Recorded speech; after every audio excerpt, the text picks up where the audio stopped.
कुंडली में दूसरा भाव धन, संपत्ति, परिवार, वाणी और मूल्यों से जुड़ा होता है। दूसरा भाव धन और आर्थिक मामलों का सूचक होता है। यह किसी व्यक्ति की वित्तीय स्थिरता, कमाई और भौतिक संपत्ति को दर्शाता है। यह घर व्यक्तिगत मूल्यों और सिद्धांतों का प्रतिनिधित्व करता है। यह धन, संपत्ति और नैतिक विचारों के लिए व्यक्ति के दृष्टिकोण को इंगित करता है। बात करने की क्षमता, संचार और स्वयं को व्यक्त करने की क्षमता दूसरे घर द्वारा नियंत्रित होती है। इस भाव की स्थिति संचार शैली और अभिव्यक्ति को प्रभावित करती है।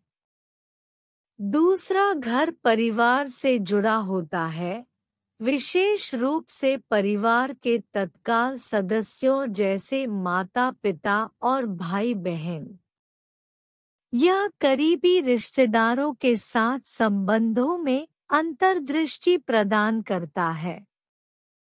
जीविका के घर के रूप में दूसरा घर भोजन, खाने की आदतों और पोषण विकल्पों से जुड़ा हुआ है। इस घर में क्लेश आहार से संबंधित चुनौतियों या असंतुलन का संकेत दे सकता है। दूसरे भाव का चेहरे और शारीरिक बनावट पर कुछ प्रभाव पड़ता है, खासकर चेहरे के निचले हिस्से पर। पीड़ित दूसरा घर चेहरे की विशेषताओं या भावों से संबंधित मुद्दों का सुझाव दे सकता है। दंत स्वास्थ्य अक्सर दूसरे घर से जुड़ा होता है। कमजोर दूसरा घर या इसका स्वामी ग्रह संभावित दंत समस्याओं या मुंह के स्वास्थ्य के साथ चुनौतियों का संकेत दे सकता है। दूसरा भाव भी आवाज और गायन क्षमता से संबंधित होता है। एक मजबूत दूसरा घर और उसका स्वामी ग्रह एक सुखद और सामंजस्यपूर्ण आवाज का संकेत दे सकता है। दूसरा घर व्यक्तिगत संसाधनों और संपत्ति का प्रतिनिधित्व करता है। यह दिखाता है कि कोई व्यक्ति पैसे और संपत्ति सहित अपने संसाधनों का प्रबंधन और उपयोग कैसे करता है। यह घर एक व्यक्ति के आत्म मूल्य और आत्म सम्मान की भावना से जुड़ा हुआ है। दूसरे घर पर सकारात्मक प्रभाव एक स्वस्थ आत्म छवि में योगदान करते हैं।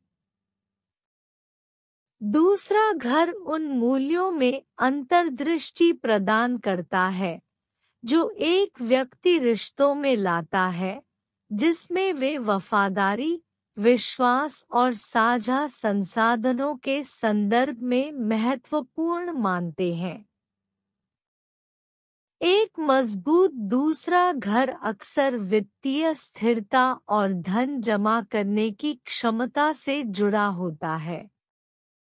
इसके शासक की स्थिति और दूसरे घर में स्थित कोई भी ग्रह वित्तीय मामलों को और प्रभावित करता है। जन्म कुंडली सेवाएं प्राप्त करने के लिए व्हाट्सएप पर अपनी सही जन्म तिथि, जन्म का समय और जन्म स्थान भेजें। धन्यवाद।